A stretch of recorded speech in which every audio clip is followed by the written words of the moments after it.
Because that's all you need sometimes. Sometimes you, and most of the time, you already have exactly everything that you need around you to sustain you. You know?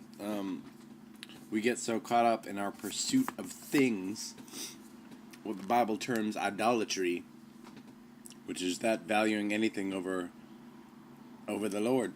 And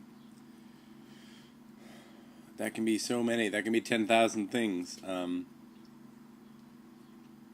But I love that parable, and yes, it was a miracle and sort of a strange one, but it wasn't either, because it had Christ meeting people exactly where their need was.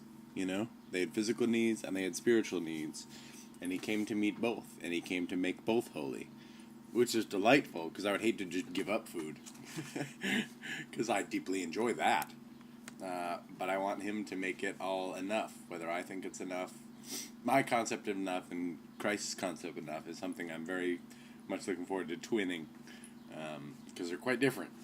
Anyway, today's thing was about twinning yourself to God's will in a way that sometimes even is confusing. The loaves and fishes, I'm sure that was confusing. Just start passing it out. No, Lord, I don't think we explained. It's a single basket of both. There's a lot of people here. There's more people than I've ever seen gathered in one place. So, I don't know. Yeah, you just serve it. Just serve it out. And Lord, you don't understand. From that time, many of his disciples went back and walked no more with him. Dun, dun, dun, dun. John 6:66. And contextually speaking,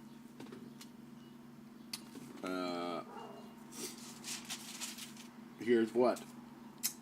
When Jesus knew in himself that his disciples complained, he said to them, "Does this offend you?" And this came out of the "my flesh is food indeed, and my blood is spirit," kind of a pre of the communion thing. And they were like, is he talking about eating his body and drinking his blood? That's gross. Anyway, does this offend you? What then if you should see the Son of Man ascend where he was before? Ascend where his... And this is one of those times where he's talking about being the Son of God. It doesn't say we'll all ascend, but he says, I will ascend. It is the Spirit who gives life. The flesh profits nothing.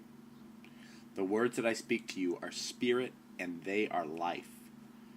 But there are some of you who do not believe. And he said, therefore I have said to you that no one can come to me unless it has been granted to him by my Father.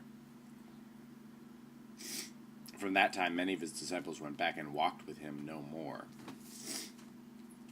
Now, my first thought is wondering why. Like, what in that exactly was the kickapoo to be like, all right, yeah, that's too much. You crossed the line. Now I can't. I don't know if it was such a resounding rejection, in a way, of their sense of participation, maybe, to some degree. No, I'm following you. I've made this choice. People are saying I'm ridiculous, but I'm doing it because I know that you're right. And even that, isn't that amazing? That, like, for me, that when something I need to be cautious of is that my very Christianity can become idolatry. You know, I think that's a lot of times where people kind of fall into dilemmas within religions and stuff, is when the religion itself becomes the idol and not Christ. Christ and his Father, through whom he was glorified and whom his life glorified. That's to be our God, is to be our God, and all other things are to pass away. So to me, I'm just genuinely curious. I'm just like, I guess, was it the cannibalism stuff that they were like freaked out about alone? Or was it that they were told that basically they had very little to do with their salvation? And that's hard on the ego. But I'm happy to surrender that ego. Man, this ego gets me in so much trouble all the time. My sense of self is a sinful, tawdry thing most of the time.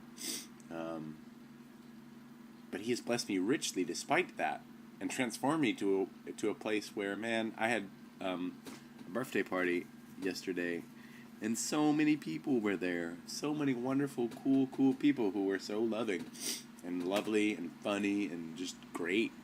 And I just felt very cherished yesterday on this human realm. And I know the flesh profits nothing, but to me it all felt quite like a blessing, stemming out of